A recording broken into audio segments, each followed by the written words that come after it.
to imagine all life as you know it stopping instantaneously and every molecule in your body exploding at the speed of light. Total protonic reversal. Protonic reversal. Protonic Reversal with your host, Conan Neutron. Broadcasting from a secret underground lair in Milwaukee, Wisconsin. A gigantic middle finger to everything that is rotten about music, rock and roll, and corporate power. The thing is, though, if you don't laugh, you're going to go on a killing spree with sharpened nails. Confidence of a hero or a fool. I wasn't exactly certain which. Could not be more professional. It's only one I choose to devote my life to. That's okay. It means something. It means something. And take that away. You know, that's my take on it. What's yours? Protonic Reversal. That's like a science thing, right? Indeed it is. It is a science thing. It is a science place. It's a scientific fact that we're all up in your face. It is time once again for the one, the only Protonic Reversal. Welcome to it, and also welcome to it. Very special guest tonight. Old friend and compatriot, scene mate, if you will, from back in the day, talented musician, Totimoshi, Allsouls, proprietor of the Eastside Rehearsal spaces, and general awesome dude, Tony Aguilar, man. Welcome to the show, dude. It's been a minute. Good to see you, man. Been a post-COVID, pre-COVID, post-COVID minute. It's yeah. Good. A leap year, or maybe 2, maybe 3. Who knows? Yeah, it feels like it's something where it's like, oh, you could say it was a week ago and that'd be fine. You could say it was like 2 years ago and that would be fine too. It's like, okay. Yep. One of those in my pajamas ever since.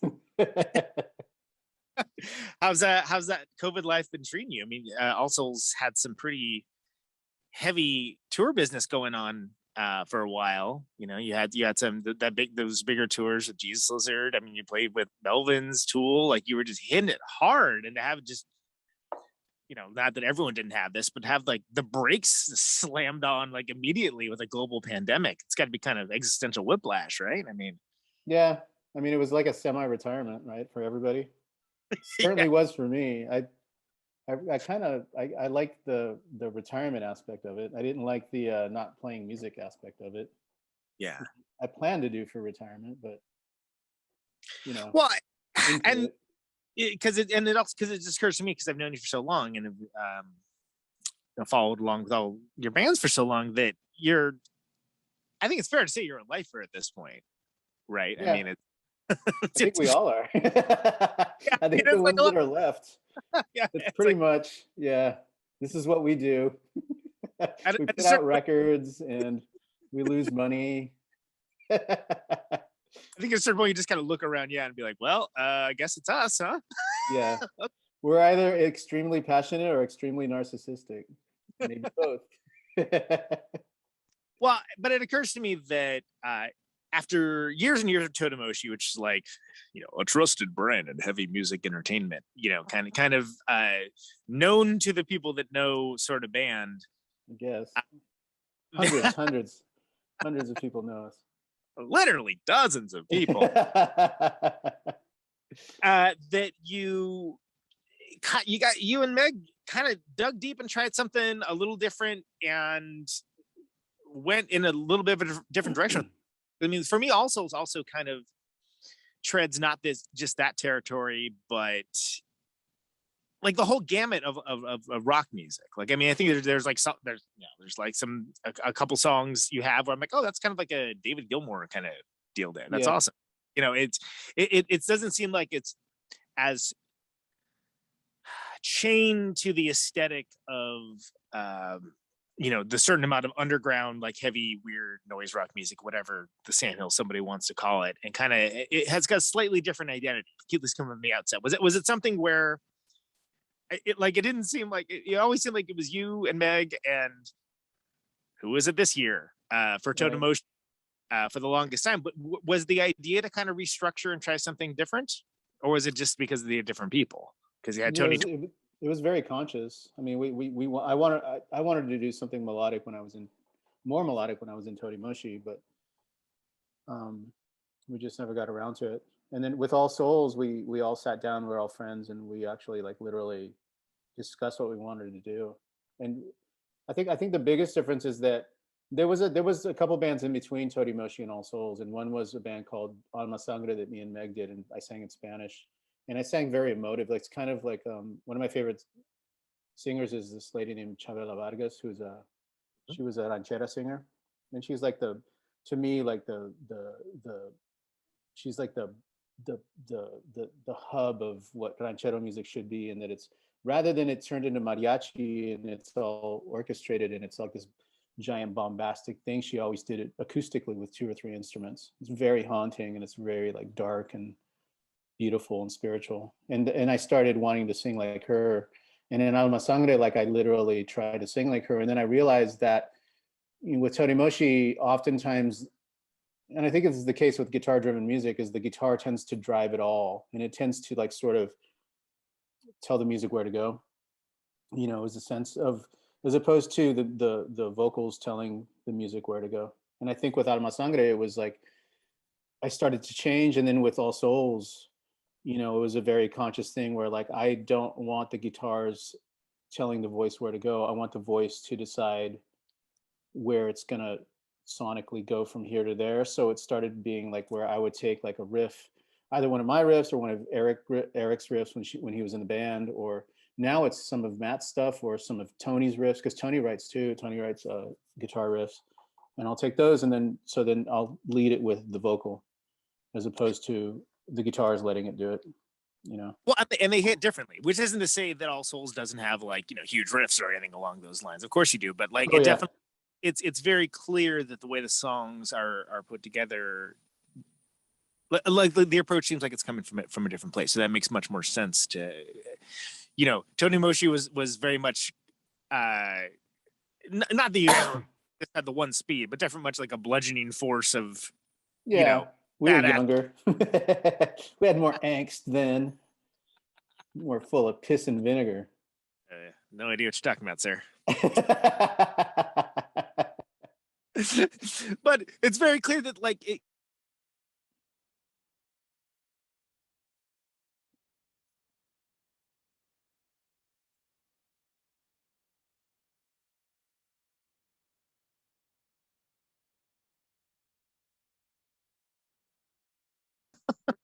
You there?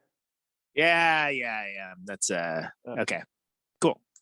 So yeah, it's very clear you were exploring different kinds of stuff, right? Like you were it allowed you the ability to express yourself with Totimoshi. Well, with Totimoshi, I fell into a giant hole, as the sort of, and that I didn't really want to sound like anybody, and I ended up sounding like a bunch of different people, but I came up with my own guitar tuning, and I had to reteach myself how to play guitar because I wanted to do that.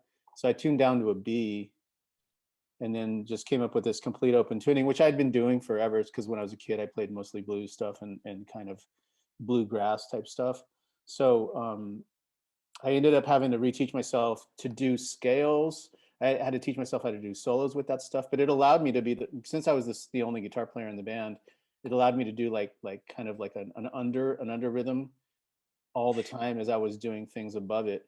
But then I kind of fell into that hole because I ended up writing, just for the sake of it being easy when we were playing live, I ended up writing all the songs in that exact same tuning. So it just kind of like, it was like a kind of a period piece, because you don't have an army of people with guitars that they can hand you. Oh, here, it's just have like a Rick Daddy. Yeah, exactly. It must be nice for that dude, or Sonic Youth or whatever, but sure. But it makes sense. But you had a very unique, the band had a unique identity, and one, I'm glad you mentioned the sort of like the things you do where it's almost, and I always attributed the first band I heard do it was Greg Sage in the Wipers would do that kind of thing. He's great. Also had kind of two different and kind of distinct parts going on the guitar at the same time, but which of course fills up a lot of space. It fills up a lot of space in the song, and it sounds awesome. But yeah, it is something. It's so what's the downside of having a sound? Well, you have a sound. Yeah. And people are going to come to expect that, and they're going to come to associate that sound with you. Cool. That's awesome. But if you're trying to, put out quite a few records, and they're all fantastic, but I just think about Manoli, right? That's when I was like, oh, they're like this one. There's some pop hooks on this. There's some like things that are happening here that like I would not have expected that of Totimoshi at like what, album 6? Yeah. 7 or something along those lines. I was just excited for it. I think I was always a pop person. I mean, I was just hiding behind the anger, I think, of youth, and then not wanting to kind of let that sweetness out. Because when I was a kid, I mean, my favorite things, I was into the 50s stuff as a child, and then I was into, I was into like ELO, I was into to Paul McCartney's solo stuff, and I was into the Wings and stuff like that. Like I grew up on that stuff, and I just loved it. And I loved the Beach Boys, and I was afraid to tell people that I loved the Beach Boys when I was a kid, because people would call me what? Yeah, exactly. You're soft. Soft, the kind of names that kids call. We don't need to repeat here. No, that sucks. All right. Whatever. It's the Beatles suck. Sure. Okay. Whatever, dude. Yeah, you can't. Right. Not allowed to extend a melody past one measure. Yeah, exactly. If it isn't blast beats, I don't want to know from it. So that's a good example though. Like when you were kind of coming up, like before you started, because I don't know much of Totimoshi's early history, just that you guys were like around and doing it kind of the same time. Like I started in, I was like, oh, that band's interesting. Cool. Did you have any thoughts towards like, yeah, this is the thing I want to do? This is something. No, we didn't plan it in any sort of way. In fact, what had happened is I started writing weird. I didn't realize I was writing in 6 a lot, and I didn't realize that. And I think it goes back to when I was a kid, listening to Tigres del Norte and all the mariachi music that I grew up on from being a Chicano kid in California. Yeah. And working in the fields and stuff. And I think that all that music just sort of stuck in my brain. And so I started writing music, and I couldn't find anybody to play music with. And I tried all these different people out. Nobody really, either they didn't like it or they just thought it was too strange. And so, me and Meg started dating, and I started showing Meg some of the stuff, and she always wanted to play bass. And so, because she's a dancer, she's got really, really good rhythm. And she was able to apply it, and she knew the rhythms that I was doing. She understood them, and then she was able to pick the bass up really well. Because I think in essence, a bass player is basically a drummer, and she's definitely has that rhythmic sense. So it was just, that's when we started writing that stuff, and we didn't know what we were doing. We just started writing, whatever. I had never written songs. I was excited to do it. I used to want to be a writer. I used to write short stories when I was a kid, and I used to write poetry and stuff. And, I always played guitar. I played for like 6 to 8 hours a day or something like that. So I was always yeah. Were you like playing scales or what? Or yeah, it would be mostly, it would be like finger exercises to begin, and then scales. And then I would try to do solos and learn solos and stuff. And then I would do a lot of improvisation. Like I said, it was a lot of open chord stuff with blues type stuff. So and I can still do that stuff. Like I can play the shit out of a banjo. Like if I pick it up, like people are pretty surprised that I can play the shit out of a banjo. Oh, Tony's shredding the banjo. Yeah. So yeah, I mean, when we started doing it, man, I grew up in a house, luckily enough, with an older brother that was an artist. He was a really good painter, and he was very into art and literature. And we were poor as fuck. I think at one point there were 9 of us living. I grew up in a 700-foot house, and there were 9 of us living in there.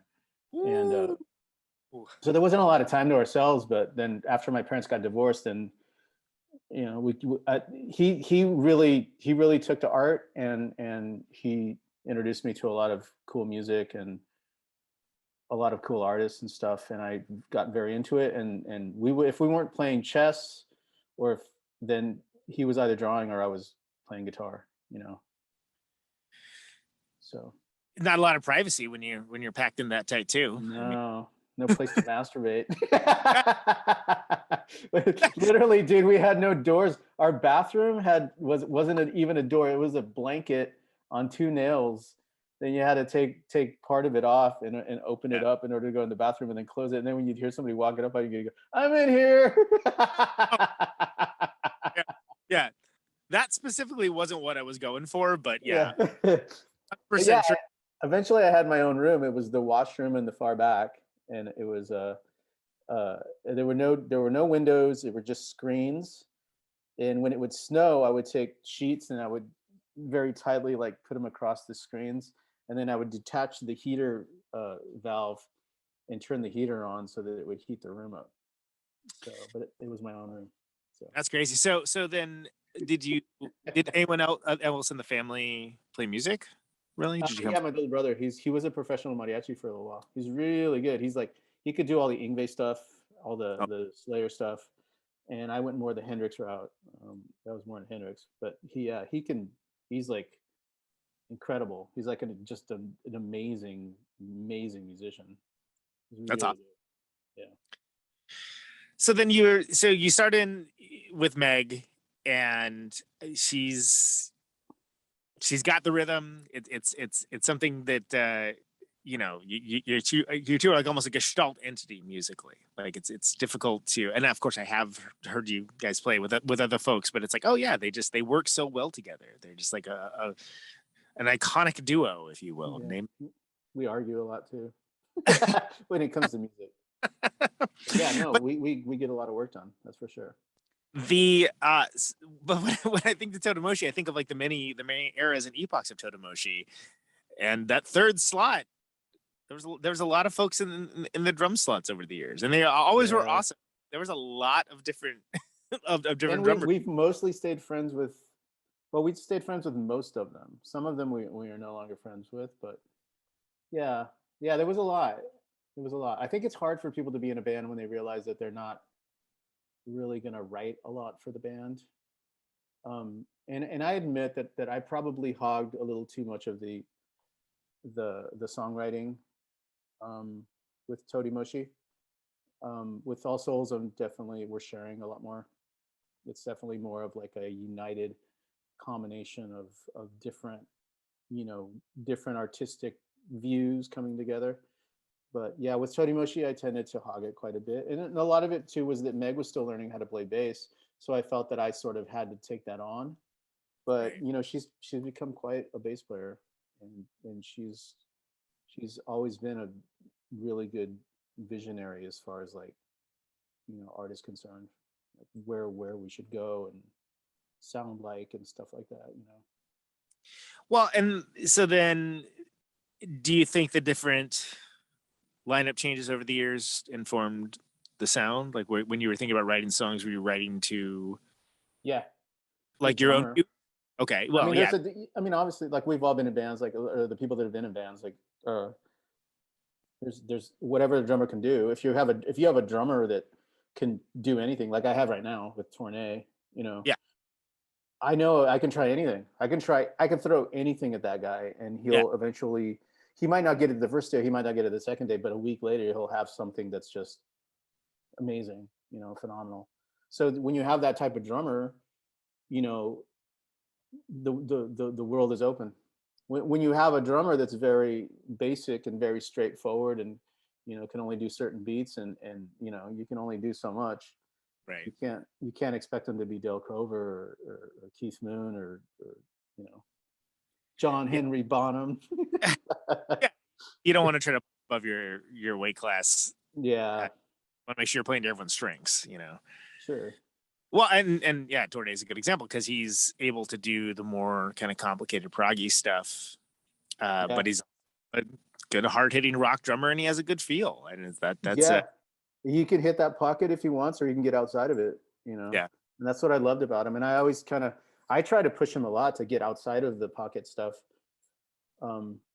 And then that's when he comes back to the pocket, it's just so epic. Yeah, like because it's kind of like almost going in and out, kind of. Yeah. Trying.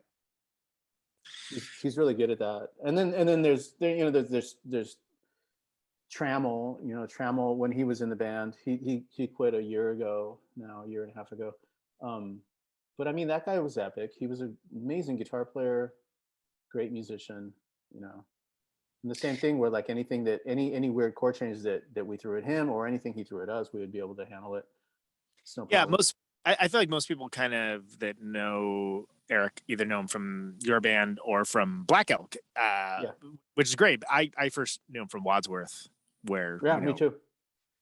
Wadsworth. Yeah, the stuff that band did was just like insane, like just insane, like super prog explorations where it's like, oh yeah, that dude can sure play all right. Yeah. Yeah, he's a player and a half, man.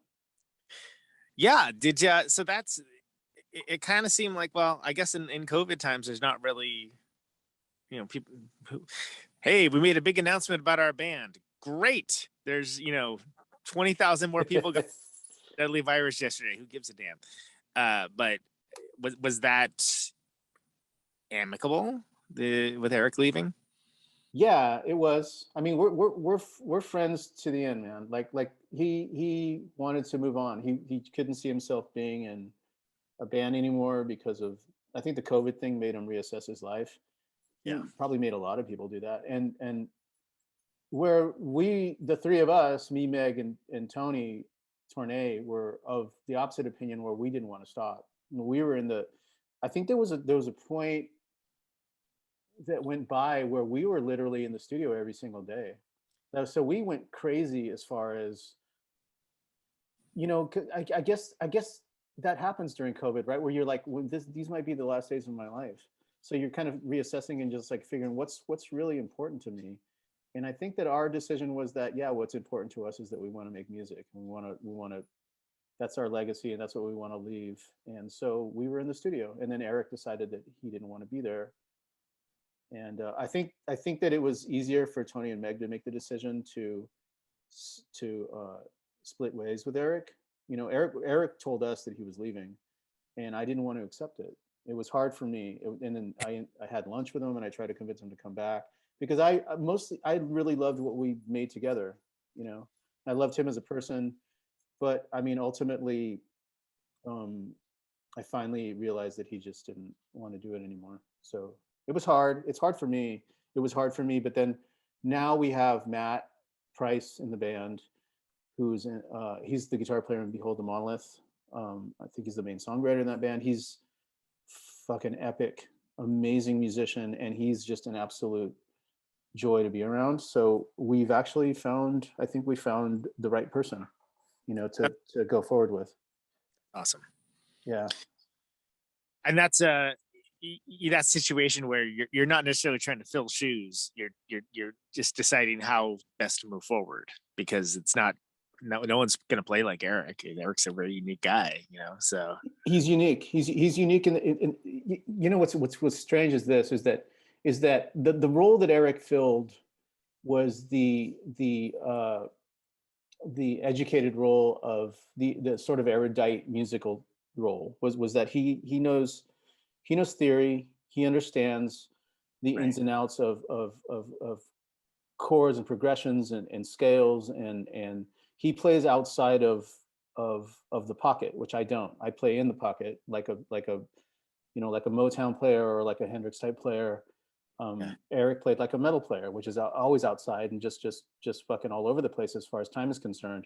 And Matt is in a lot of ways the same kind of guitar animal, where he's able to transcend the pocket time and get outside of it and do all the crazy solos that Erik would do.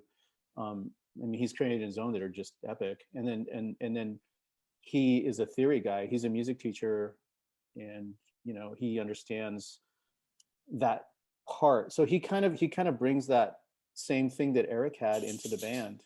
So we haven't really lost a step as far as that is concerned.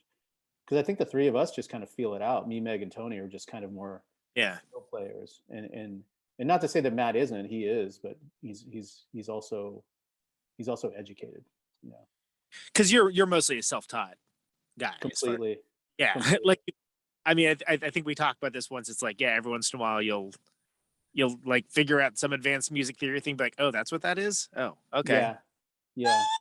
Where you Yeah, just and I still watch videos for like tricks or something like that. Yeah. You know, like songwriting tricks to go here, go there. You know, using the circle of fifths or something like that. And it's really interesting to me. I find it interesting, but I've never. Early on, I never had the money. My family didn't have the money, and I didn't have the time to. In between the 6 hours that I was doing a day, I didn't have the time to learn theory. So far too busy playing these riffs to learn any theory, right? Yeah, too busy.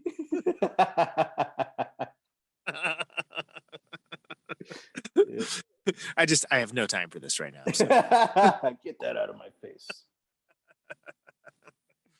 No, but that combination of the more kind of academic music theory stuff and the feel that can lead to some interesting results, some kind of stuff that neither side maybe would have thought of. Yeah, absolutely. I mean, Erik would go places that I would have never thought to go. And now I go there. Now I be from playing with him. Now there are places where I'll do like a chord from here to there, using like whatever strange scale that he was using. Yeah. And it's become second language to me now. It's no problem doing that. And then, it's the same thing. We just learn from each other, right? Monkey see, monkey do. Yeah. And eventually we'll turn it into a whole new tongue. Turn it into your own thing. Yeah, man. I mean, that's the point of it. So take it back a little bit. Let's go back to Totimoshi and talk about when you started doing stuff with Volcom. So that was like 2006 or so, like around those lines, like mid 2000s. So. I'm really bad with dates. That was the one after Manoli. That was Neutron. Neutron. Which that's the one that I want to say the first time you worked with Paige. Yeah. Right? Is it? Yeah, it is the first time. Yeah. Wait, no. No, Paige actually worked with us on the album after that. Wait, no, you're right. Paige, Ladron was the first record that. So what had happened is we were being booked by Peter Davis, Creature Booking. Oh, sure. And yeah. Peter used to book Helmet like back in the old days, and he sends all of the new bands that he picks up. He sends them to old friends of his from the AmRep days. And Paige got Mona Lee, and really loved it. And is that how you say that? I've been mispronouncing that for like 18 years. Oh yeah, Mona Lee. It's a Spanish translation of monolith, which is the town that I was born in. I've been saying Manoli for I think 17 years now. Oh really? Yeah, Manoli. It was that song is a tribute. El Manoli, play it from that one. He plays. Yeah. Sorry. Well, better tell someone to listen to something and mispronounce the album title than not. It's. I mean, I expect people to mispronounce it because it's all weird Spanish or Spanglish. Which is like the stupidest thing to do when you grew up in California, but I took German, so real useful. That's great. I can order in a German restaurant. That's the only thing, and I know all the swear words. Or you can order people around in German, which. I can order people. Nine. I am a band leader. There you go. So anyway, having nothing to do with the pronunciation of that. So Paige comes in on Ladron. Yeah. So we did that tour with them. We did like 15 dates or 2.5 or 3 weeks with them. And that was like the new rendition with Tempesta in the band and Francello on bass. Super fun tour. And then at the very end of the tour, I asked Paige if he would produce our next record, and he said yes. And so when we thought we were going to put it out, well, wait, I can't remember how it worked. We paid for it ourselves and paid Paige out of pocket, and then Volcom picked it up, and I believe that's how it happened. I wish Mary were here because she remembers things better than I do. He's the artificial memory of Yeah. the, Yeah, I pissed mine all away. But, yeah. but yeah, and that was the first time working with Paige, which was the first time working with a producer, period. It was quite a learning experience, man. He's talk about German. He's, he's quite the whip. No, but it was cool. I mean, he's got a very certain way of writing, and he has expectations, and he's very vocal about the expectations. Yeah, it doesn't seem like a dude's gonna mince words for sure. No, he certainly doesn't. You know, and it was hard. For me, like I had hell of a lot of ego swallowing, happening in those days, but it was good for me as a musician. I mean, definitely. Yeah, I mean, is that something where you just got to like make the conscious effort to like, all right, just remember, we're all trying to do the same thing here. Don't be pissed off if you don't take it personally. Yeah, and he's a good guy, man. I mean, I'd seen him recently, and we were talking about the All Souls thing, and it was because Tempesta got us back in touch. Tempesta was like a big fan of a couple of the songs that he'd heard from All Souls, and shared them with Paige, and Paige was like, I always believed in your songwriting. It was like, it's an absolutely beautiful thing to say. I almost broke down, almost. No, but I really love that guy. He's a sweet guy, and I learned a lot from him. I mean, he, like I said, he was hard on me, but I think it was good. It was a good hard lesson to learn. Came out stronger on the other side. Yeah, I think so. I mean, the things he taught me, the little tricks and stuff about songwriting were awesome. How many people, I mean, not a lot of us get to have people like that take us under their wing and teach us things, Yeah. We did that song, that album, and then we did Milagrosa with him, which is the next record, and then part of Avenger with him. Like I think like 3 or 4 songs on Avenger. It was like half with him and half with Toshi. Half with him and half with Tosh, and but Toshi's production is very different than Paige, and Toshi's very hands off. Toshi's just like, I think you could do better. Paige is like, what the fuck are you doing? Is that even music? Awesome. Well, I'm not sure. Well, Anna was starting to announce myself, actually, that you mentioned it, but okay. So that time period that drone to Milagrosa to Avenger, it kind of, to me, and again, coming out from the outside, that just kind of seemed like this long years of working it and being a band, and in the work, we're finally starting to, on some small level, pay off. You were getting some bigger shows, some more attention. I mean, the Volcom thing, it's hard to explain for the younger audience. There's this thing called Volcom Entertainment. That was a big deal. That was for a year or two. It was like, that was the thing, was like, oh, it's Volcom. Oh, Volcom's doing music. That's awesome. Did any of that track on the inside? Because I didn't know who they were when they contacted us. Like, really? Okay. Yeah. We were on Crystal Blast at the time, and all I knew was somebody told me that, oh yeah, they're like a t-shirt company or something. Yeah. And I was like, oh, okay, well, they just offered us some money. I mean, to me, what it was, what it allowed us is a budget.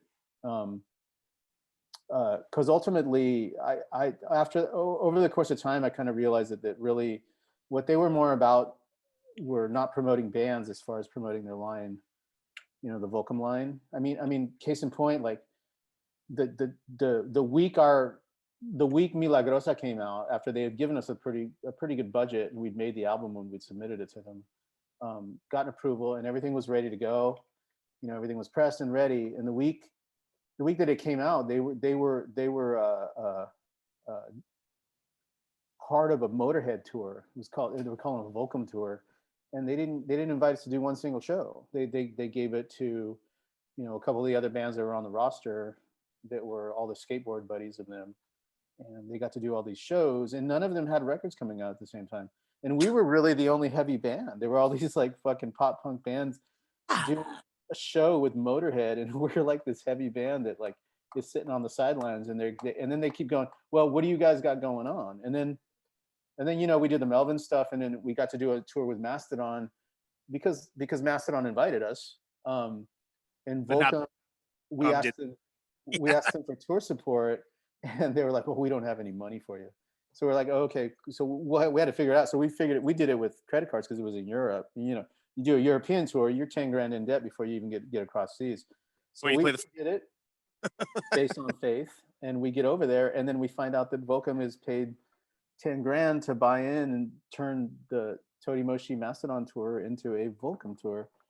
And it just kind of like bummed us out a little bit, and we just kind of realized that they're just really more about promoting their line of clothing than they were about actually like giving a shit about the bands that were on their label. So I mean, whether or not it was a mistake, I don't think so, because they gave us money to make art and we got to make it. Yeah. Who knows if we would have made as many albums had it not been for them, and it's I'll take it, Yeah. Because like I say, at this point, all I'm doing at this point in my life, I'm older, and all I'm seeing is it as a legacy. I'm not seeing it as what I needed at the time was to be a giant rock star or something. I want to leave something, And Neurosis was the Totimoshi Pantheon. That's a very interesting record. That's the one that has, it's like, if I remember, it's like based in like at least partially like in folklore and stuff, right? Like it's a heavy, there's like a narrative, like it's art, it's not like, hey y'all, here's remember the song us, here you go. Every record is based on a narrative like that, and that's the thing, is that and oftentimes it's funny because like I look back on it and I think like a lot of it. I mean, Milagrosa itself was a Cuban. It was a story from when Meg and I had gone to Havana to visit her grandmother, and we had gone to this beautiful cemetery there that's in Havana, and there's this lady called the Milagrosa, and what it was is she was buried. She passed away pregnant, and the doctor pronounced the baby is stillborn, so they buried them together. She was still in the womb, and when they opened the tomb to move the bones years later, which is what they do there, the baby was at her breast suckling, or in a position, and her hands were around the baby. So they called that the Milagrosa. They called it the miracle. So, or the Lady of the Miracle. So, that was the folklore behind that. And then, most of the songs on there, I mean, and I think back on a lot of the lyrics, a lot of it are like a lot of Chicano kind of, they're Chicano points of view and Chicano perspectives that are very like, they have to do with points of view from a working class kid in a in a Chicano kind of upbringing. And I mean, I could see why we didn't hit with a lot of people. I got shit from people for being political as well when I was younger. Like some of the dudes from High on Fire like giving me shit for stuff like that. But like if you grow up poor with nothing, and you grow up with a father that grew up during Jim Crow, you tend to be political minded. Yeah, I mean, it's you don't really get you don't get a choice. Yeah. Yeah. If you're beaten, then your perspective is going to be from a guy who's been beaten in the head. So, I mean, not to do the thing where I tell a story about myself, but it's like, I grew up in the Central Valley, and it's like I learned all about, casual sexism, casual racism, mostly against Mexicans firsthand. I was like, this is not anything I need to be around, and I can't change this. So I'm gonna get as far away as I can from it. Yeah. And it was so pervasive that it was like water for some of these folks. And so it always occurred to me that all the songs, all the Totimoshi stuff, like it comes from that place, and very unapologetically from that place, but not like overtly, just like this is where I'm coming from. And especially for reason in like, quote unquote, I just wasn't afraid to write of whatever. I mean, Keith Morris, we sent it to V2 one time. I can't remember which record. I think it was Ladrone, and we sent it to him, and he turned it down. But he called me rather than sending me a letter saying, "Hey man, we're not into it." He literally called me on the phone. He goes, "Hey, listen, I listened to the record and it just didn't move me. And I thought to myself, well, why the fuck would it? I mean, you're a kid from a fucking suburbs somewhere in like Orange County. Yeah. Like, dude, we're so different. Like, why in the fuck would anything that I say hit you in the way that it hits me? But yeah, there's one song called Vader. Yeah, yeah. That song's about it's from a priest's perspective of basically taking a child and raping him, and it was during the time that the Catholic Church was basically, that priests were raping kids left and right and fucking abusing children. And so, I decided to do a song from the priest's perspective. Like, why not? It's the sort of, it's the idea of taking on the killer's eye and creating with it, and the voice of the yeah. Where it's not, this is my lived experience and I am speaking authoritatively in first person perspective, but like the allegory and the murder the murder kind of yes. I don't know, like what the from the tradition since the all the way back to the blues and before. Sure, absolutely, certainly.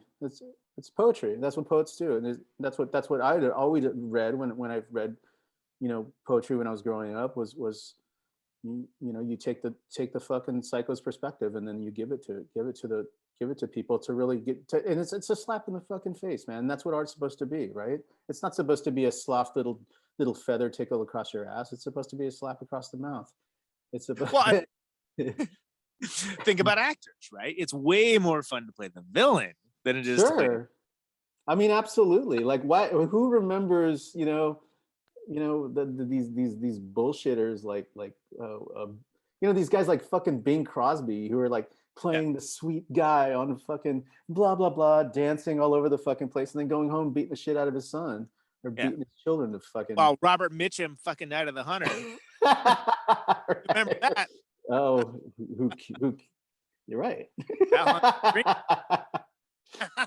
You had David on here. David's such a good actor. David Yao.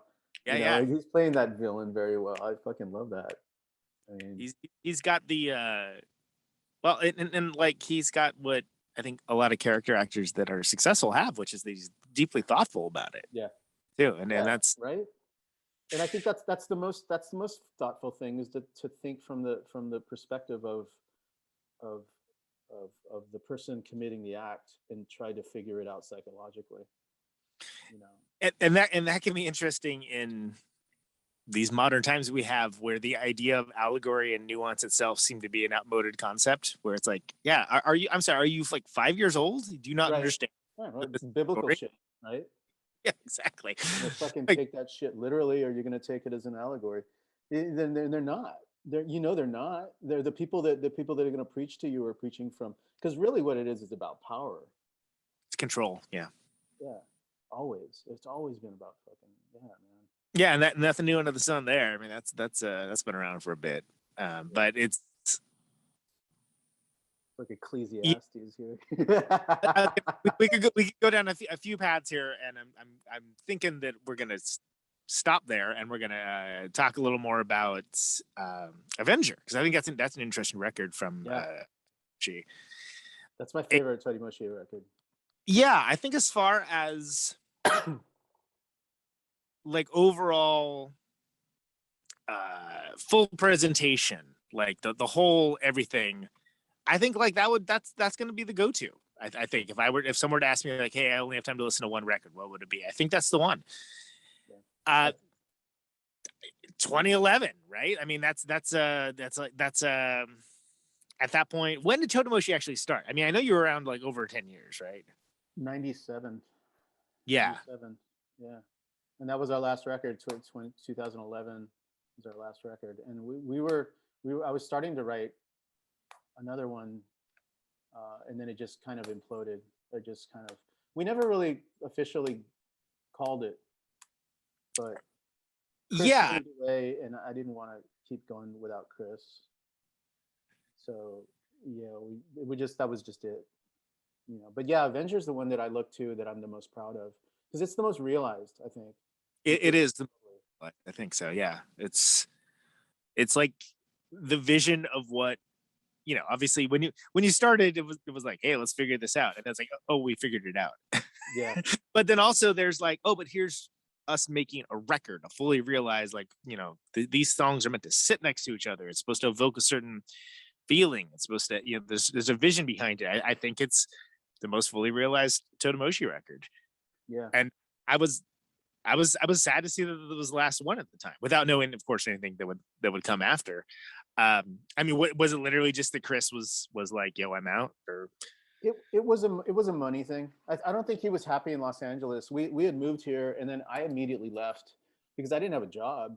So we moved to LA. I was supposed to have a job when I moved here. When that was the plan, and the place that was supposed to open and that I was supposed to manage here in Los Angeles, they ended up losing their ass in 2008. It was 2008 and 2009. It was the big fall, or it was the big crash, yeah, the economic crash. And then so what happened is we were like, well, fuck it, we're still moving, because we were kind of done with the Bay Area at that point. You know, we felt like all our friends were having babies, and the friends that weren't having babies were just so fucked up on drugs that we didn't want to be around them anymore. And so we were just like, well, you know, we're leaving, and we want to get away. So we decided, we came down here, and luckily enough, Toshi invited me over to a barbecue, and Buzz was there. It was just Toshi, Buzz, and Toshi's girlfriend. And Buzz told me about an apartment that a friend of his had for rent, and he said he would look into it. We came back home to the Bay Area, and he called me about a week later, and he goes, hey, you know, that apartment got rented, but are you looking for a job? Because I need a guy to start to tour with us. And I was like, yes, I need a job.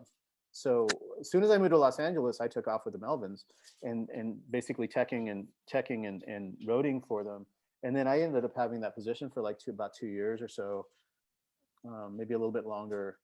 But I was gone. So we were never, that killed Totimoshi really in a lot of ways. It just, I was just never home and working with the band, which is what I should have been doing. But because the Melvins thing turned into, you know what it is that once people see your work ethic out on the road, and they see the type of worker that you are, they want to work with you. So then I ended up becoming tour manager for Neurosis, and then Sleep, and then, you know, and then that turned into more guitar tech stuff with another band, and then another band, and then, you know, you end up on the road all the time, and you start to lose your vision. Hey, I mean, people talk like, you know, but in a good way as well as in bad ways. Like, you know, when you're a known commodity and you're like, oh yeah, you know, this dude will get it done. This guy is like, he's gonna show up when he's supposed to show up. He's gonna do the thing to do, which you wouldn't think would be like that much of a stretch, but you know. Oh, it's a stretch. In the rock and roll world, it's a rarity. yeah, exactly. So when you build yourself a reputation that way of being dependable, and like, you know, someone that's not a horror show to be around as well, you know, like it's work's gonna get work, but you're spending all your time on the road and you're not playing. Yeah. So is that, you know, do you reconcile that at the time where you just like, wow, it's great to be playing all these places, too bad I'm not actually playing?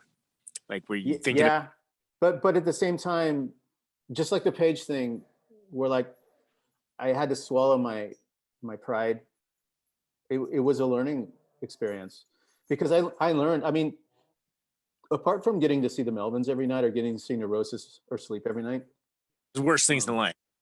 The worst things in life. So you're learning sonically about, you know, about little things, nuances here and there. But then you also get to see how some of those bands behave professionally, and how the unit works, and how it survives on the road, and what keeps them on the road, and what keeps them sort of, you know, like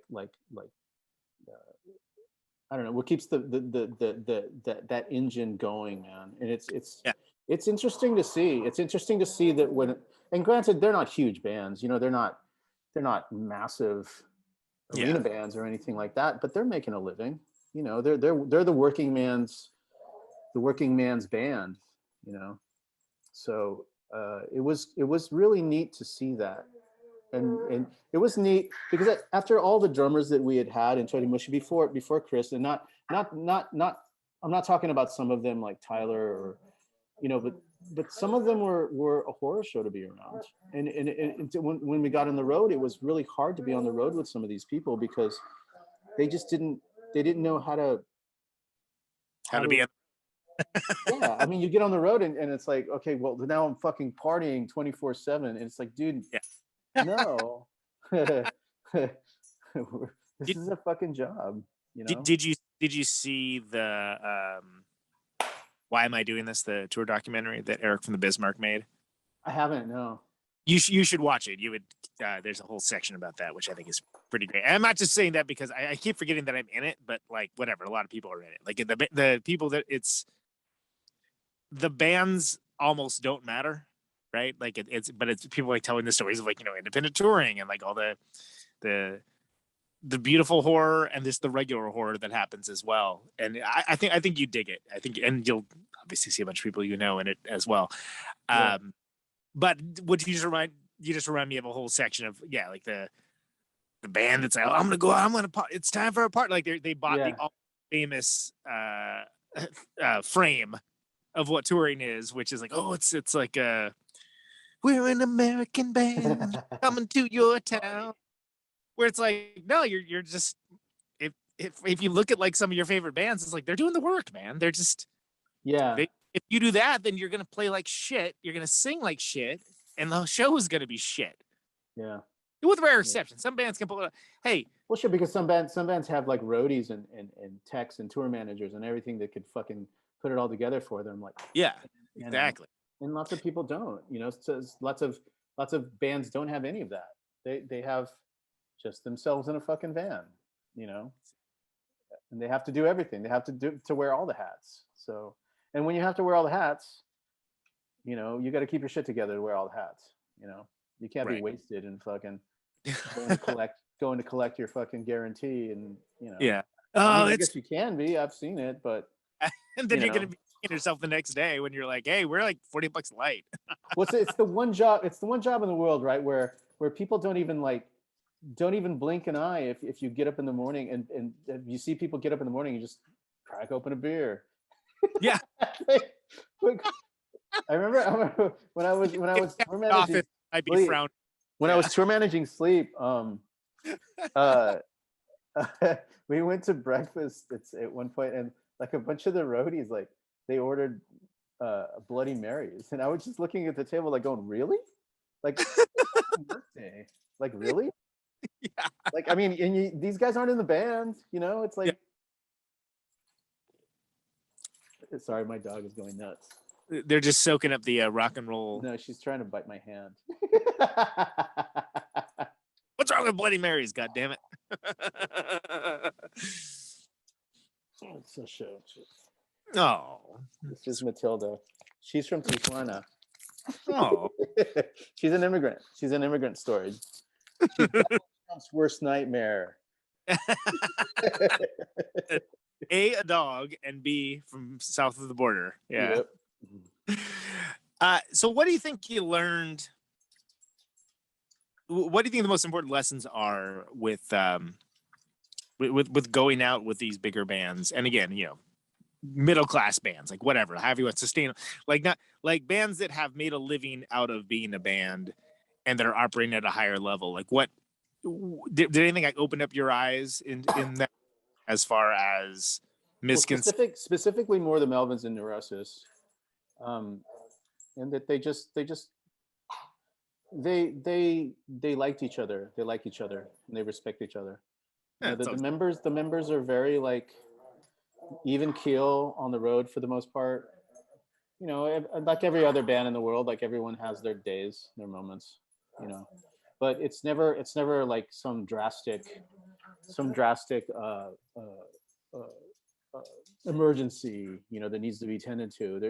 They're even keel for the most part, and then you know they try to keep expenses down and try to be very clear-eyed about their place in the world and what they can afford and what they can't afford. So I'm always surprised by bands that don't do that, where it's like they get a little money and then they suddenly start spending excessively. It's like, why are you doing that? Yeah. Like you don't like. Does that make you feel good? Is that like cathartic for you? Because if so, great. But if you want to keep this sustainable, you don't need to. This isn't Brewster's Millions, man. You don't have to spend it all in a limited amount of time frame. Yeah. I mean, you want to take some home, right? You want to pay the mortgage. Ideally. Because there isn't another tour for 6 more months, probably. Count, man. Make it count. Yeah, you got to make it count. Maybe never again. You never know. So you come back from doing all these touring with these other bands, and Totimoshi is. Do you reconcile the Totimoshi is like a done concern, or is it something like in your mind that like you're just like, well, I'm gonna work another stuff, because you did Last Days of Ancient Sunlight with Ferdy. Yeah. 2 minutes or so, Yeah, that was a weird. Okay, so that happened like as after Chris left. And we thought about keeping Totimoshi around, and I was just like, no, I didn't want to do it anymore. Honestly, I wanted to move on. I wanted to try something different. Yeah. So Ferdy that actually started with Christian from 400 Blows. Christian and Ferdy and me and Meg were going to start a band together, and then at one point Christian was like, I have too much going on with my family, so I can't do it. And so he bowed out. And then it was when Christian bowed out, Meg was like, I'm not doing this with just Ferdy. Because, Ferdy's a little bit of an alcoholic. And but I wanted to play music. So I had a new idea for where I wanted to go songwriting wise. So I started writing with Ferdy, just me and him. And we ended up writing about 4 or 5 songs, very different than Totimoshi. And I wasn't using the weird tuning anymore. And now I was writing like very different. And I was starting to try to write with the vocal in mind, as opposed to the guitar thing in mind. And then we brought in a bass player that was a friend of Ferdy's. And the bass player just slowly started to sort of divide and conquer between me and Ferdy. And I just kind of called him on it. And this is after we finished the record. There's a full record done of that band. Really? I think the record is actually really good. But the divide and conquer thing, I'm just not into people manipulating me. And so I just put it into the band. So I walked away from it. It's a weird thing when you're the person, you and the drummer are the people literally writing all of the music, and then another guy comes into the band and decides it's his band. Decides he's going to be the alpha and he's going to lead the band in whatever direction. Whereas I always prefer democracy. Like, well, let's vote on it. Let's have a say, and let's each have a vote, and then we'll figure it out. And the guy doesn't want to have a vote. No. And it's like, well, why don't you want to vote about it? Well, because I know how I know how you feel about it. Yeah, your opinion's unpopular. Well then, yeah. That's a shame. Have you kept up with Ferdy at all? I mean, I know you had that. Yeah, I seen him. I seen him just recently. I seen him at Eastside Rehearsal. He's been coming in and drumming. Oh, fantastic! I had to kick him out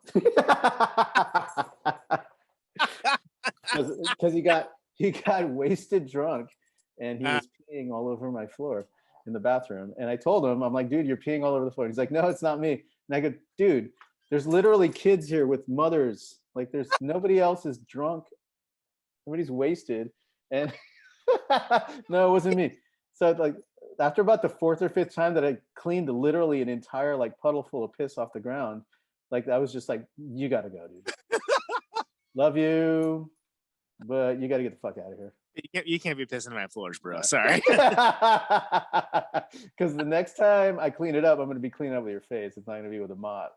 So you gotta go. You gotta leave. Wow. So he left. But it's very nice to see him. Whenever I see him, I just love the guy. And he's what a drummer. He's a fantastic drummer. I mean, that's like 400 blows. He's a savant. Yeah, exactly. Like and no. Like whatever, like there's 2 epochs of 400 blows and they're both fantastic, but to me one of the reasons why 400 blows ever worked in the first place was because of his specific idiosyncratic style. And what's interesting is that Okay, so I got a look into Ferdy's private little world, which is very, very strange. But so he goes into a room and he isn't drumming. So like he has a choice because I run an aux cable into his phone, and he's just got he's pumping music through the PA. So Yeah. he's doing dance music. So he's sitting in there, and then I realized, man, that's what made him such an interesting rock drummer, is that guy was doing like kind of dancey drumming, like these weird dancey kind of lines to this really heavy fucking cool music. It was like harp you got music. Christian, like, who's just like absolutely decimating with the evil riffs with that one, and then Scott's like wah, wah, wah, doing his Scott thing. And like, that you're right. You're totally right. Because it was kind of sort of like, and it would manifest as like a head bob kind of situation. Yeah. But that's totally right. Like doing paradiddles and like all these like different things that like disco bands do and stuff like that. It's really cool, man. It's cool to see that little world of him, that he's in there just jamming out to dance stuff. And I was like, that's what it is, man. That's what's so interesting about him, is that he was coming from a completely different perspective. And he had told me that in the past. He was like, well, I used to play the top 10, like, but I didn't really understand what he meant by top 10. And now I see he was like doing dance stuff. Top 10 music. Yeah, that's interesting. Yeah. Okay. I'm going to listen to 400 Blows totally differently now. At least it's first of all. Yeah. It's such a cool band though. No, and it kind of a sad story there as well. I mean, this is sort of like, wow, like that's a band that I always felt that were so interesting and unique and iconic. And then it kind of seemed like, I guess we'll call it version 2, kind of was doing pretty well. Like, it's sort of like people were starting to pay attention, which is like, I did not expect that, but I'm for it, because even Scott and Scott Martin. Scott Martin and Kevin. I can't remember, but we all know who we're talking about. That lineup was great too. It was a little different, of course, but like it kind of seemed like they were getting ready for some like next level stuff. Where I'm like, wow, 400 Blows can break through to the next level. That's kind of like, that's hope for everybody that plays weird ass music, because they're like, they're not. I think once you have that combination, once you have that solid songwriting type of combination, like that thing going on where it's like, okay, this is our sound. I think that's the hardest thing, is what is your sound? What are you going to be? What is this or what is that? And anybody who hears AC/DC or Aerosmith or fucking Leonard Skinner or whatever old classic rock band there ever was, Sabbath, Led Zeppelin, Aerosmith before Desmond Child. The second into a song, you know who it is. It's like, you're like, oh, that's definitely so and so. Yeah. Yeah.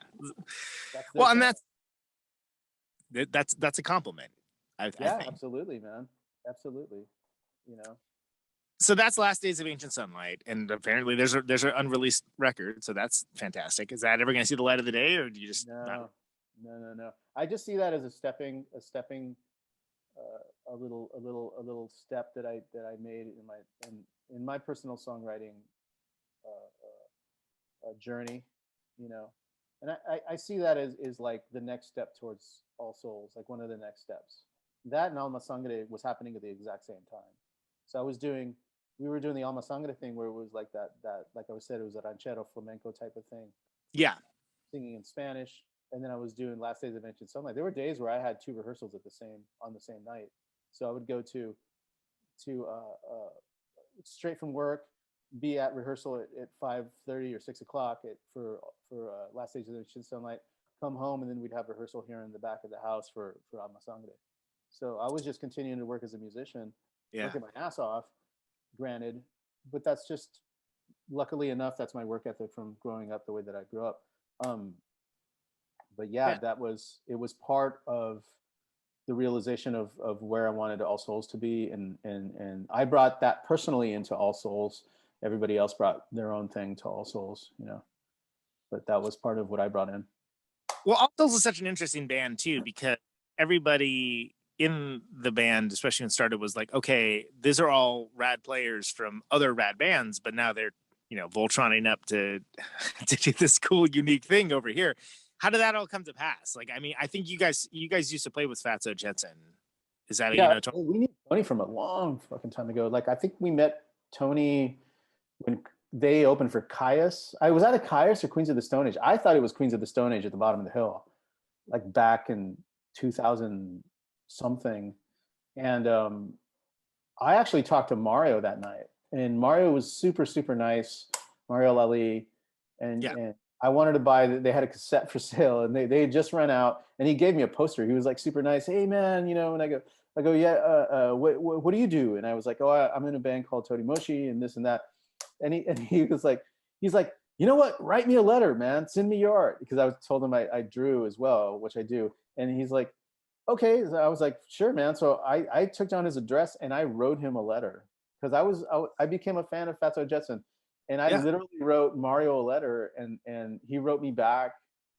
And I sent him a letter with artwork and stuff in it. And then we started playing shows with Fatso Jetson, and then we became friends.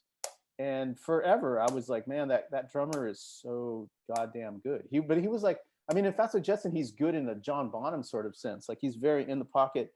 You know, I mean, his everything he does in that band is so great. And so when we moved to Los Angeles, I was talking with Tony for a long time, and we kept planning on starting a band. And like, what are we gonna do? We're gonna do this guy.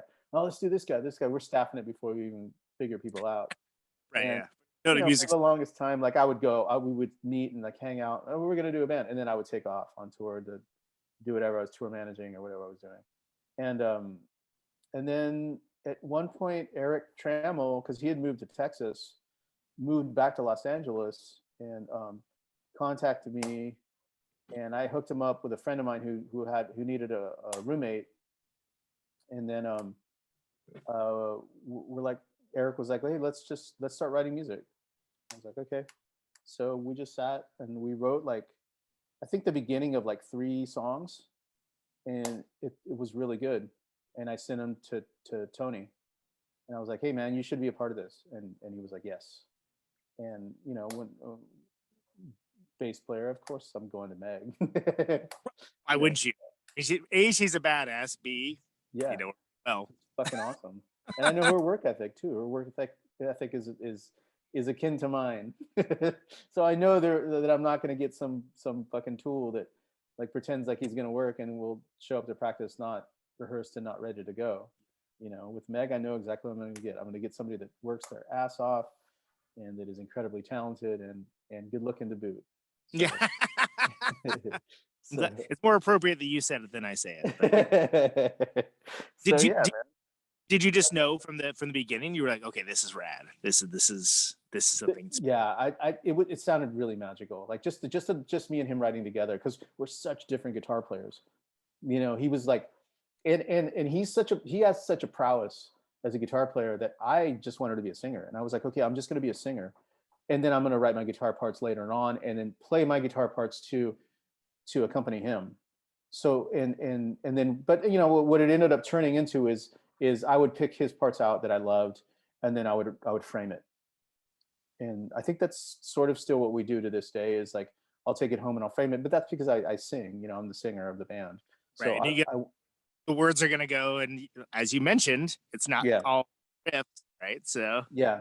So, you know, that's one of the accoutrements of me being the singer, is that I get to decide where it's going to go sonically as far as the chord changes for the vocal melodies. You know, and then that for the most part structures the song, and then we all get together and then we add this or add that or take away this or take away that, you know, and that's a very democratic way of doing it. And but yeah, literally, like, okay, so that me and Erik started writing. Tony decides, yes, I want to be a part of this. Meg decides, yes, I want to be a part of this. And then the 4 of us sat at a table. Like, we hadn't even played yet together. We just listened to the little things that me and Erik had done, and then we sat at a table and we're like, okay, here's what we want to do. What do you think if we do this? And then we started writing things down, bands that we want to sound like, ideas that we want to get to artistically. Literally framed it out before we ever actually like went to rehearse. And it was fucking awesome. It was because it was so like focused, you know? Yeah, focus is the right word for sure. And that's something that, you know, I was just, it seems like every time I would be in Sound of Sirens working, like there would be new All Souls stuff, or All Souls are coming in. Oh, All Souls are coming to finish that. Like you guys were just constantly like at it. Yeah. and We working. still are. We have a full record ready right now. We're just not sure where we're going to record it, how we're going to record it yet. That's awesome. Well, but it's I'm always a fan, as are people that listen to the show, of folks that have the sort of late period renaissances that in creativity where they're able to kind of dig deeper and find something, or like find the right people to articulate the vision or whatever. Like it's a nice thing to continue to do good work and even improve upon it, rather than just play the hits. Not that there's anything wrong with ever having a hit. Don't get me wrong. I'll play any hit people think. Like, fine, I don't care. Like it's great. I'm still waiting on my first taking care of business. Yeah, exactly. I would love to have taken care of business. Yeah. A modern equivalent of We're an American Band or something. Oh yeah. Because I know that I wouldn't be able to allow myself to put anything that fucking goofy. I always think about, like, what if you were stuck playing this song every night for the next 20 years? And I'm like, pays the good. bills. It's good, man. I'm okay with that. I'm okay with it. I'd be cool with it too. Nothing leaves the At least they wrote the song. Yeah, exactly. That's something Elvis can't say. Right, exactly. Although I have a theory that maybe, considering some of the songwriting that's happening now, maybe like the era of like you don't necessarily write your own songs. That's okay. You're not the Beatles, kid. No, it's true, man. I mean, there was definitely a time where real songwriters wrote songs for people, and yeah, it was a hell of a lot better than what we have now. Chuck Barris, man. Chuck Barris wrote at least one like a hit way before he was even on the Gong Show or a CIA agent. Oh yeah, it was oh god. All right. This is gonna turn into rock dudes Googling shit, but it was oh yeah. I totally forgot about Confessions of a Dangerous Mind. That's kind of a big deal too. Oh, let's see what the fuck was it? Everybody listening to this show is like screaming at their like listening device right now, like, you fucking asshole, it's this. Christ, come on, what is it? No, I know he was in fucking Confessions of a Dangerous Mind. God damn it. Chuck, the first one that comes up is Chuck Barris Hitman. Yeah, that's what I thought he was most famous for, is for his work as a hitman. Yeah. So okay, so Palisades Park is Freddie Cannon did that one. Let's see. Yeah, I think that's a big one. I think it's Palisades Park, right? Yeah. I think Palisades Park. He wrote Palisades Park. Okay, so there you go. That was not worth all of the build up for that. Sorry, but that was before he ever did like the Gong Show or anything along those lines, which I think is hilarious because it's sort of like that's when like, hey, I want to make some money. I'm gonna write a song. You think anyone does that now? Yeah, that ought to do it. Yeah, I'll write a song. That'll give me a fortune. Those are the days where maybe it was possible. Yeah, exactly. Before Spotify and all that shit. So All Souls spins up. You got something special. You got something cool. You're putting together. I know you did some singles before the record came out. The first one's self-titled, I think, right? It's a All Souls, right? The black and white one I'm talking about. Mm-hmm. That's like 2018, somewhere along those lines. Like 27, maybe. So. Like I said, I'm really bad with dates. Years just passed by. And then it kind of just seemed like what I would characterize it as like years and years, decades of working in the salt mines of being a band. We're finally starting to like pay off because suddenly you guys were like you were like almost like the go-to support band for like rad shit, at least within my own personal purview and tastes, that is. So you're exposed to a whole new world of audience for your music, not just going on tour with like bigger bands. Not that like you obviously Totimoshi did shows with Helmet. It's not like you guys didn't have other opportunities, but like kind of a sustained momentum of being the band that is in the way of people to see their favorite band. a lot of it was an accident. Like for example, the Melvins tour we did, we were only supposed to do like 3 or 4 shows on that tour, or maybe we were supposed to do 3 or 4 shows on the way up to the East Coast, and then meet them in like Oklahoma City, and then come back from Oklahoma City with them. So we weren't even supposed to do like the meat of that tour, which was supposed to go to John Spencer's new band, but apparently somebody got sick in their band and had to bow out. So as we literally were about to start the tour, literally days before that tour was supposed to start, we were suddenly invited to do the entire thing. And us being who we were, because we're fucking maniacs, we're like, yeah, we'll do the entire thing. Yeah, we'll figure it out. Absolutely. We're not going to not do it. So yeah, man. So we ended up doing the entire Melvins tour. And then the other stuff with like the Red Fang stuff, that's because we're friends from those guys. That's just from being around forever. The one that's the biggest mystery, the Jesus Lizard one is because I don't know how that happened. I think, well, Eric's really good friends with David, and we are too, actually. Black Elk played some shows with the first. Black Elk did stuff with them. And Erik actually tour managed them, I think, a little bit. That's right. Yeah. The Tool stuff, we have no idea how that happened. And the last thing we heard is that Maynard actually picked us, which really is weird when we never met Maynard. I've met Danny before, super sweet.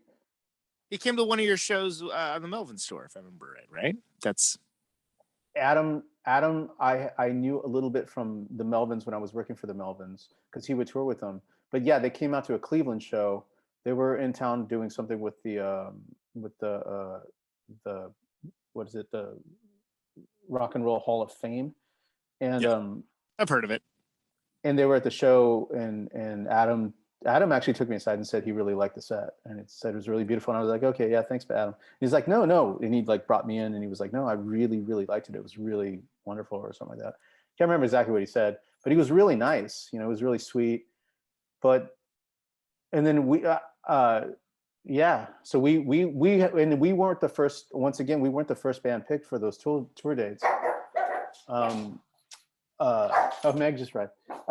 We weren't the first ones picked for those Tool dates. There were other bands picked, like 2 other bands, and they had to bow out. They couldn't do it. So we ended up doing it because we're always like, yeah, we'll do it. Yeah, available and reliable. Always available. We'll come to you. Yeah. Where is it? We're there. 10 minutes? On our way. All right. If we get in the car now, then we can beat you. We're rehearsed and we're ready to go. Yeah, absolutely. So why not? So that's and the Tool shows are like that. That's a different level than different world. And I've heard a little bit of this from I think Jared and Cody when they were on the show, or maybe just like as dudes. I don't remember, but like that's a different world. That's like an entirely different experience. What was the first? What was your first impression versus lasting impressions of your foray, All Souls, into that world of arena rock? Weirdly, it's a different world, but it's not that different. In that, when you're on stage, it's the same small bit of stage that you're going to be taking up anyways, right? Because like you play small places and you play crunched in, and you do the same thing in a giant like one of their arenas. The production is massive. That's different. The production is insane. The amount of people that they have working for them that's a fucking lot of people, man.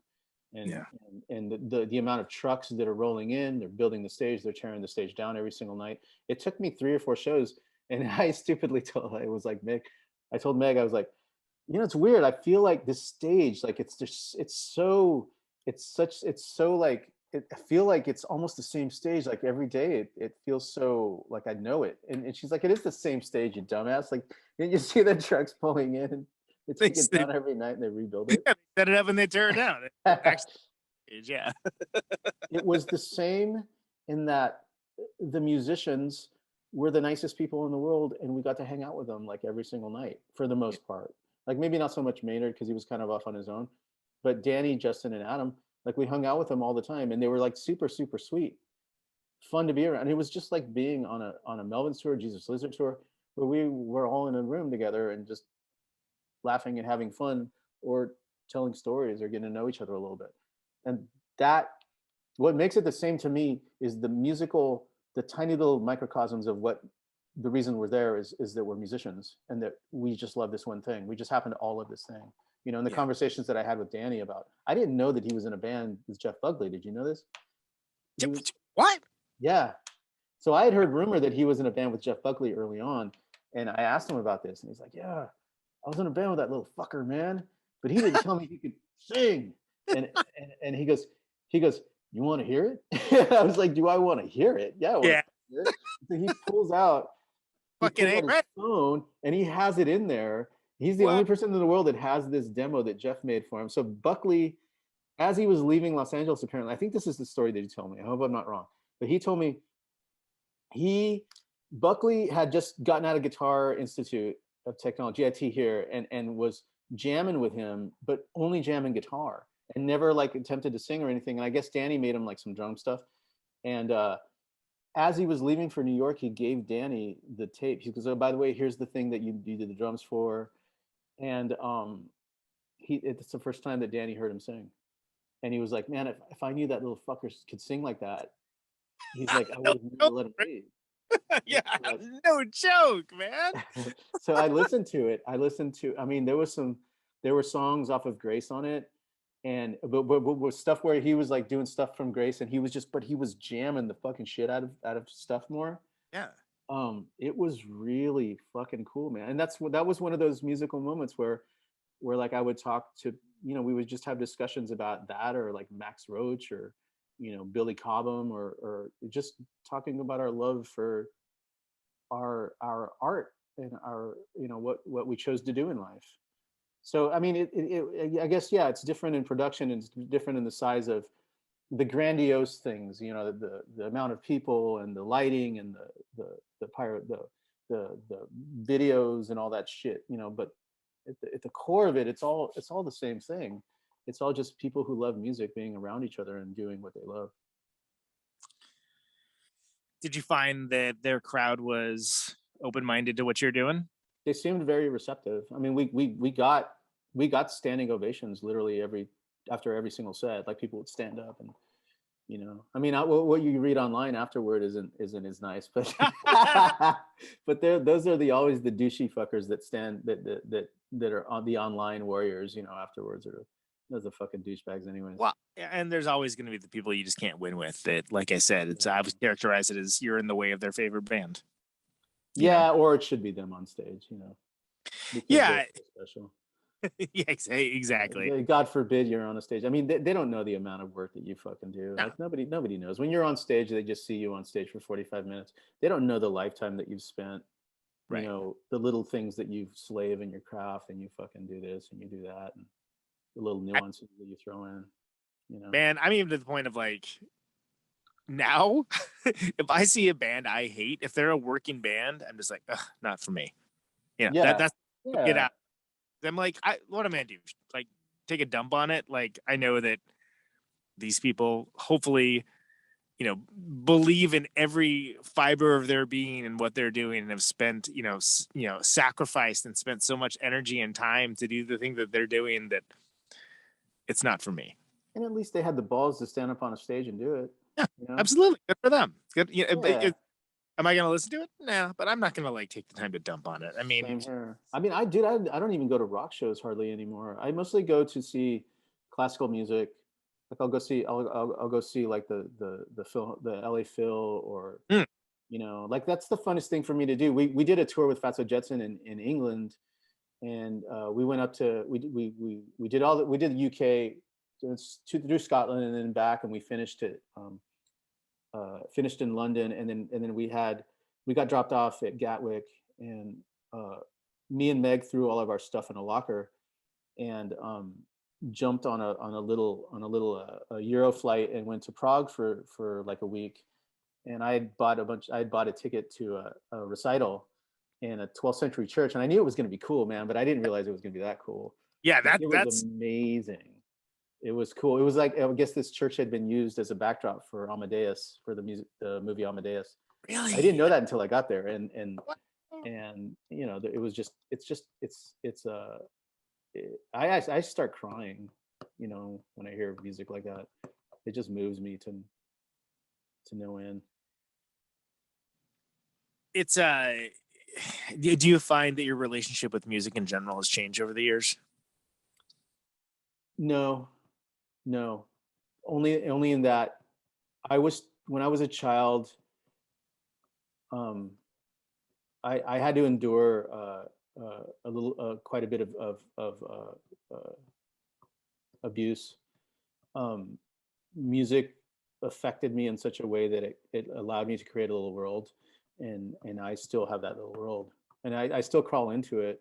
It's still, when I was a kid, I would cry listening to my Mickey Mouse turntable, listening to Beach Boys or something like that, and it still moves me to that end. And I think I'm lucky. I think that forever I assumed that most people in the world were like that, like me, and that they would be able to hear a song in their head or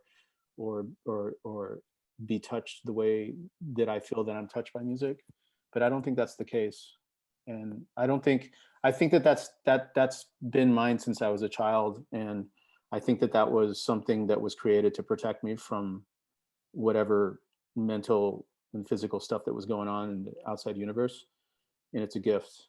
And I continue to see it as that. I continue to see it as my gift from the universe to deal with life. You know. Yeah, and I think that's a good way of looking at it for sure. This is gonna be an awkward segue, but the rig rundown that you did was like one of the bright moments for me of COVID times, of just like, oh fuck yeah, that's awesome. First of all, that seemed pretty awesome. Was that awesome? And B, how did that all come to pass? Like, what was that process like? It was awesome because we're like I think you and me are the same way, in that we're fucking guitar geeks. You know, we're total gear geeks. And I've watched that. I've watched them a bazillion of those. It's like, I don't know how that came to be. Yeah, right.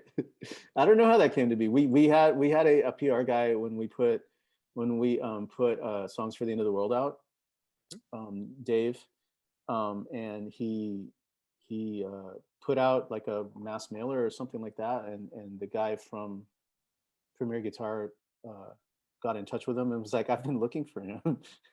So he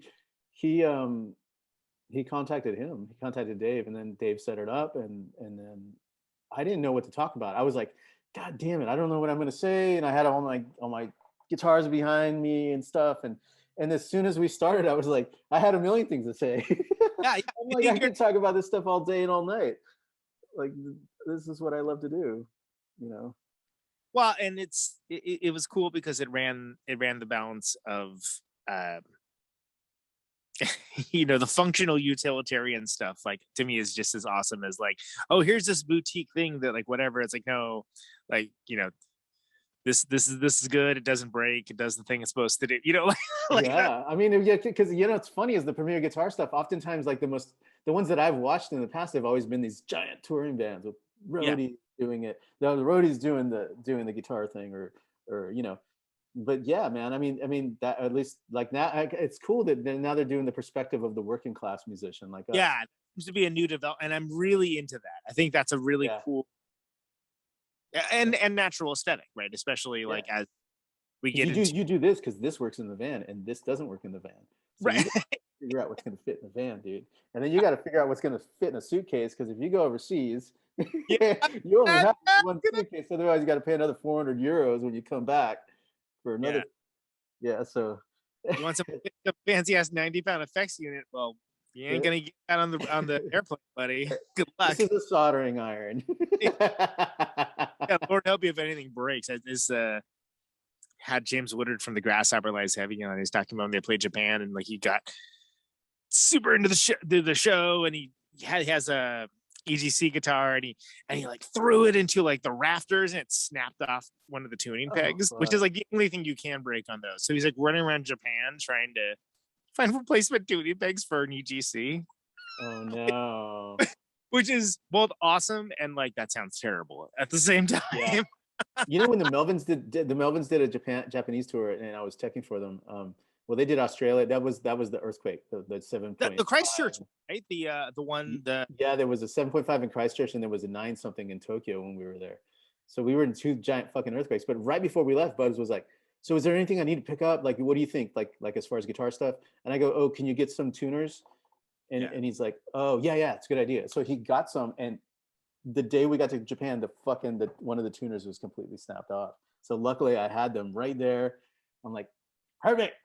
Changed it up. Boom, done. That's smart, man. I'm making notes, dude. Because that's really smart. Well, because I'd seen them do that to Pike's guitar, like when I was touring with Sleep. So I was like, yeah, we should get some of those. They didn't even need me in Japan, by the way. Like that Japanese crew, holy shit, dude. The first day they kind of had stuff set up, and then I was like, no, and I changed thing, and they're like, oh, and then they started taking pictures of everything. Yeah. The next day, everything was perfectly in place, and then when the show's over, they'd like take everything down. I was just like, these are the greatest human beings I've ever met in my life. It's like the awesome. Dude, something from Fraggle Rock, where they're just like going to work. It was so different than Australia and New Zealand, where the crews were super lazy. It's like being in Italy. What was the experience of being in those earthquakes like? I mean, those are some big earthquakes. It was bad. It was like it wasn't. I mean, it's not gonna be good. But that earthquake, it was fantastic. I grew up in California, man. Like I grew up around a bunch of earthquakes. And granted, yeah, my heart was beating, and I was like, but I think that me and Jared were the only two that were sort of like standing back and kind of looking around and just seeing like, you know, I don't know what was going through his mind. Obviously, we never talked about it, but I was just standing back and just kind of looking around. But the first one, so it was like an explosion, boom, and like all these people are running, and I just see Buzz's hair like.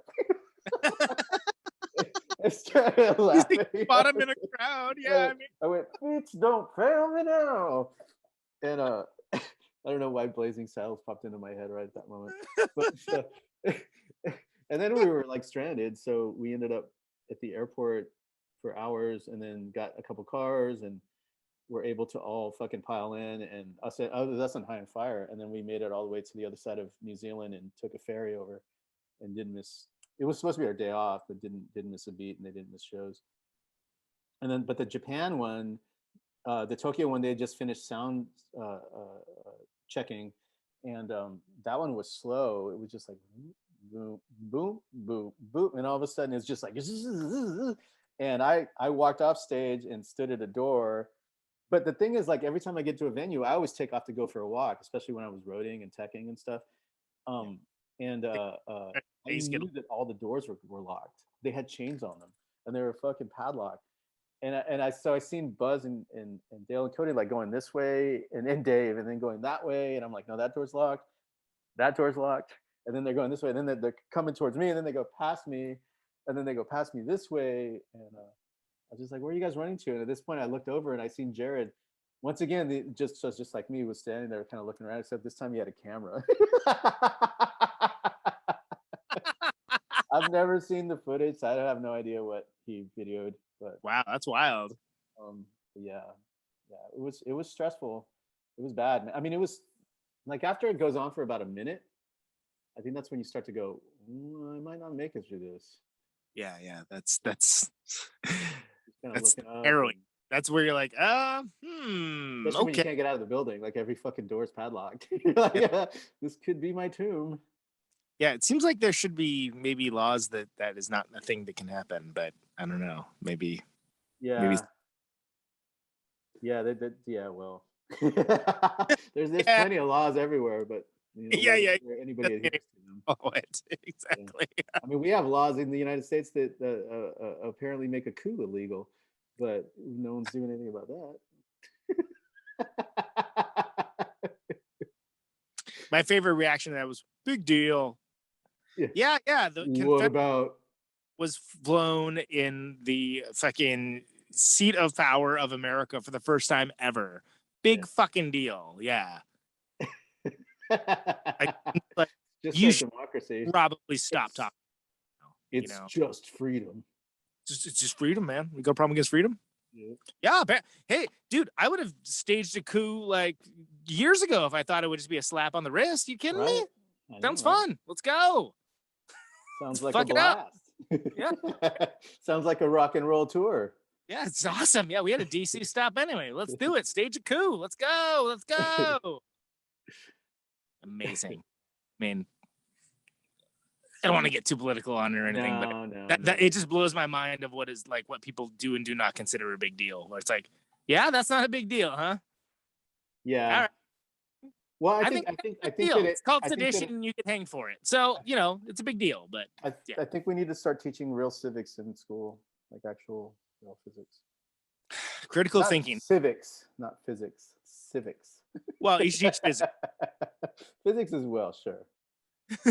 Physics is actually, I think there should be, all right. Well, actually, I feel that rather than attempting to teach advanced mathematics, which is really not that useful for folks that aren't going to also teach advanced mathematics or be rocket scientists or something, I actually think that they should put a stronger focus on sciences like physics, which actually would help people understand the world around them.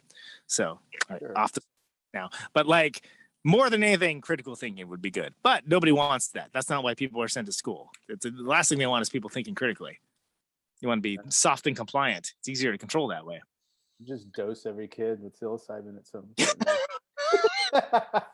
Probably. Just take one. So we only all right. So you get the first All Souls record. You have what you learned from playing all these shows, bringing these songs to the peoples. And then what do you take from that as like a band that kind of finds its voice, like finds its voice, find what you do, where you want to push, where you want to try next? Like, what did you have any epiphanies about it? Was it all just very much like in the river of what you were? There was a time of figuring out everyone's role in the band. But I think that got figured out very quickly, because I think that we had all done this a million times, and everybody just kind of was like, okay, who's going to do leads, who's going to do this, who's going to do that, and it became very. I mean, for me, it was obvious like who was going to do lead. It was going to be Erik, and unless there was like something that was going to be more of like a psychedelic kind of weird offbeat, a weird lead, then I would do it, but yeah, and then obviously like that dynamic was figured out very quickly, and then it was all cake after that, and it's still cake. Now it's with icing. Start off as cake, still cake, brother. Chocolate, vanilla, all cherry, whatever. We're doing well. So then, all right. So then, tell me about what. So you come in a little more informed for the stuff that ends up in Songs for the End of the World, right? Like like the roles that like doing their best at.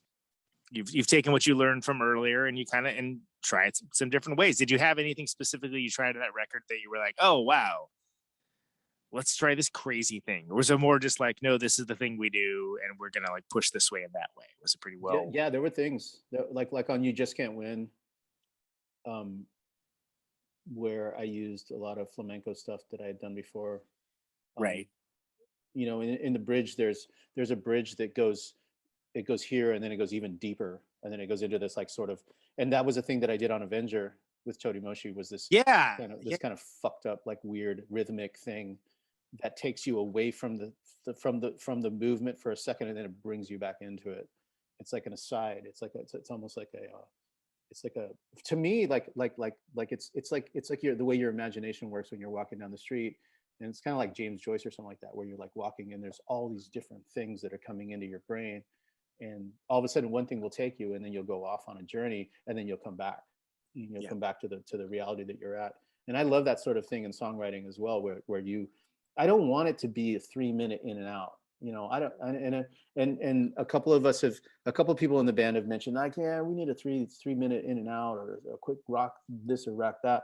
I don't want to fucking do that. I want a fucking epic journey like every goddamn time. Sabbath did that, you know, like my favorite bands in the world did that. Radiohead did that. That's the shit that I want to do. I want to do stuff that just goes and goes and goes like a Bach piece or like fucking, you know, like Chopin or something like that, where it's not gonna end, you know, after just a second. I don't want to play privy to people's lack of Imagination. Yeah, like they're people are accustomed to this very like quick hit, you know, Facebook or whatever the fuck, you know, like get the point and then don't really read into it and don't really know the deepness of something else, like or whatever they're getting into. Like I want to explore the entire fucking thing, you know. I mean, you should pay the song that much respect. Is the way. Yeah, I mean, just to play devil's advocate, though, you know, Black Sabbath did have, you know, your Paranoids and whatnot, and Radiohead did High and Dries and your Karma Police and whatnot. So you can do both. But I get what you're and we did a couple 3-minute songs. We did. Yeah, it's not like you guys, like everything's a magnum opus for sure. You have some quick bangers that are they do, and what's exciting is that the songs do the thing that they're meant to do. Yeah. Which may be more esoteric or bizarre, but they still do it in like in a shorter time span. And that's something that I don't know whether I call it restraint or what, but it definitely is something that kind of seems to come from people that have been around the block for a little bit. Like where you like what does usually when we have a 3-minute song though, that means that I lost the argument. You want to keep going? That means that I've completely relented and just like nope. All right. 3-1. Nope. Mulling over it so what do you do if there's a tie? If it's a democracy, who wins the tiebreaker? Bring the dog in? Like what? Who's winning that tie? I think that usually there's somebody that breaks that tie. I think like you know, there's always something. It's funny, and there's been arguments in there. Like believe me, it's usually me. You know, because I'm pig-headed. But who's willing to die in the hill? Yeah. We aren't doing that, or yes, we are. Yes, but we I'll are. give in. Everyone's like, "Oh my god, whatever, shut up, fine." Especially if it's like 2 or 3 of them, like especially if it's 2 going, no, we shouldn't do that. It's like, oh, fine. I will have my revenge. Yeah. So, and this has been rad, man. I'm super glad to be doing this. I just. If you can just briefly, I know you guys have new stuff recorded. What's timeline on that? When can people for that and expecting that? Hopefully by next year. We have it all finished. Now it's just a matter of where and how we're going to record it and with who, and that we will know very soon. Actually, we have something in the works possibly for that. So, fantastic. What's the next album is going to be called? Ghosts Among Us, and the lyrics are almost all fully written, and yeah, that's going to be the next thing soon. Well, I'm glad by the time there's touring again. By the way, yeah, well, exactly. I'm glad. Like I said, I'm always pleasantly pleased. Sure, I'm always pleased to hear of you guys' relentless work ethic and the fact that you work at, and then also the results are good too. So that's always nice. Yes. Because we can work all you want. If the results suck, it doesn't matter. It's like that sounds like a German assessment of a show after you're done. You work hard. Songs bad. Are insignificant. You're a very good guitar player, but I'll take one of each.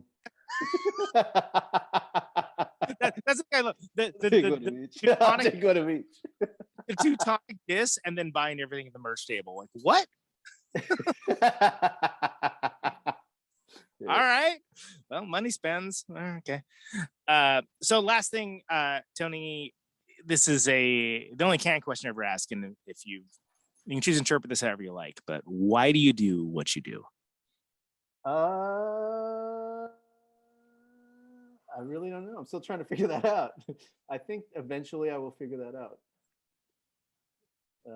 Yeah, I don't know. I have no choice. That's my answer. I never had a choice. Tony, thank you so much, man. It's been great having you on. Thanks, Conan. Appreciate it, man. Until next time. Okay.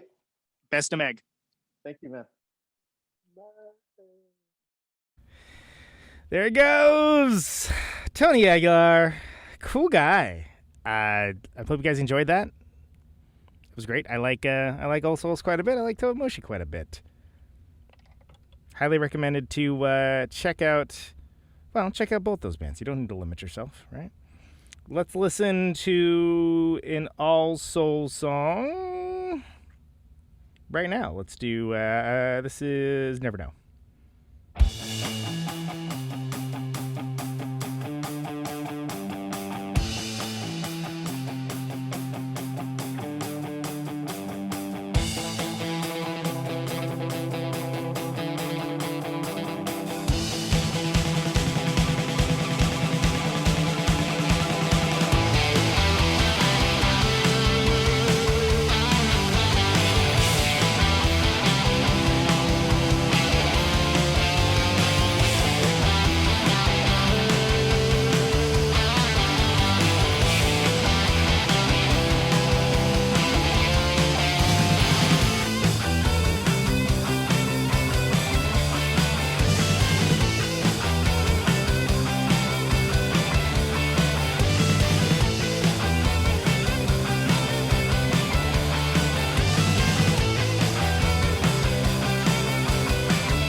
Never Know by All Souls.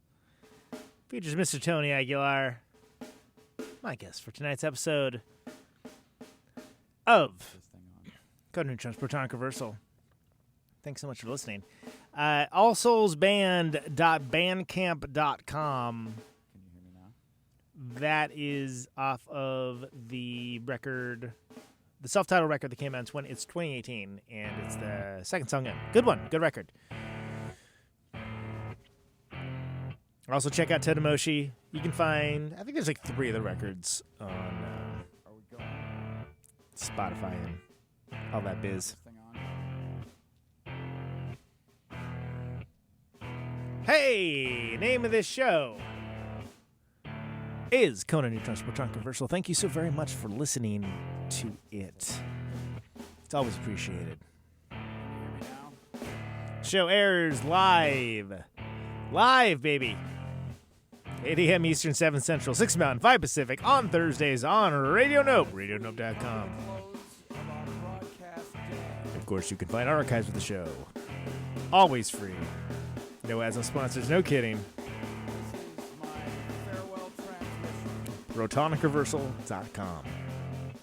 If you like the show, want to support it, and want to get episodes of the show sooner, Mr. and Mrs. America, all the ships at sea. $1 a month at patreon.com/Protonic-Reversal will achieve that goal for you.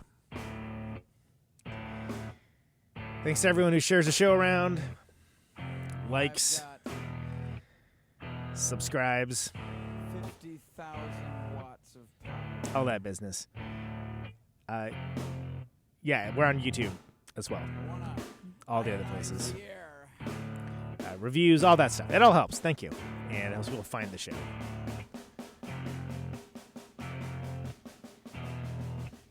Bunch of good stuff coming up. Microphone turns sound into electricity. And as always, thanks for listening. And also, as always, stay safe. Can you hear me now? Out on Route 128, And take it easy. dark and lonely. I got my radio on. Can you hear me now? Can you hear me now?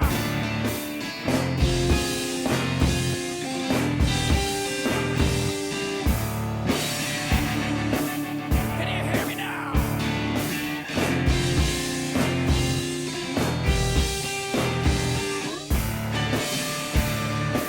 Can you hear me now? See you on the radio.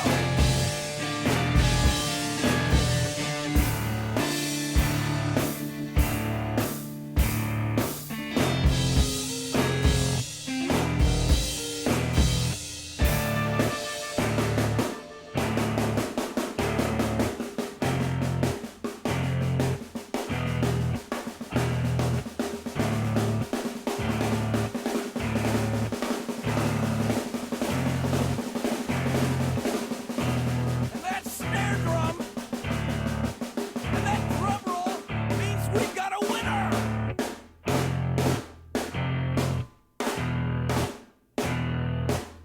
If you're the 5th caller, or any caller at all,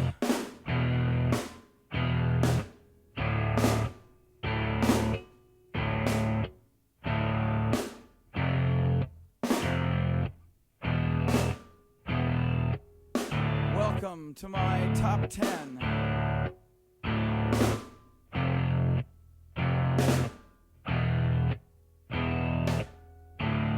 I'd like to thank our sponsor. But we haven't got a sponsor. Not if you were the last man on earth. She was prepared to prove it. This one goes out to a special girl.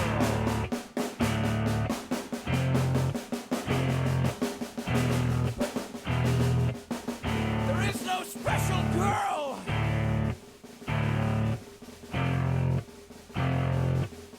It's the end of radio. The last announcer plays the last record. The last what? Leaves the transmitter.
it really broadcasting if there's no one there to receive?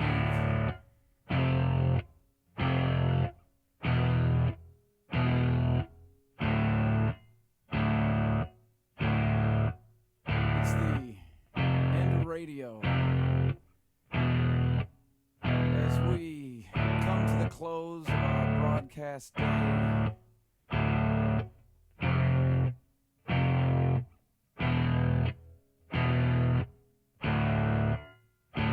got my radio on.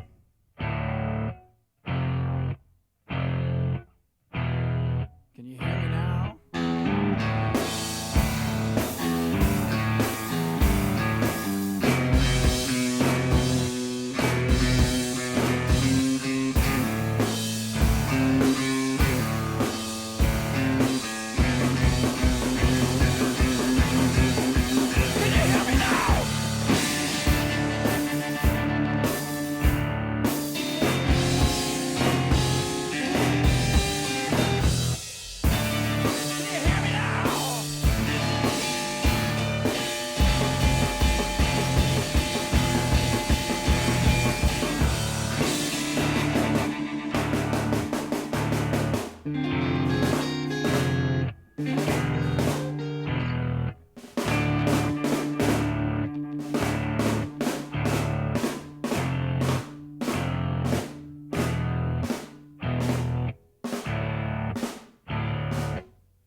This is a test! If this had been a real emergency,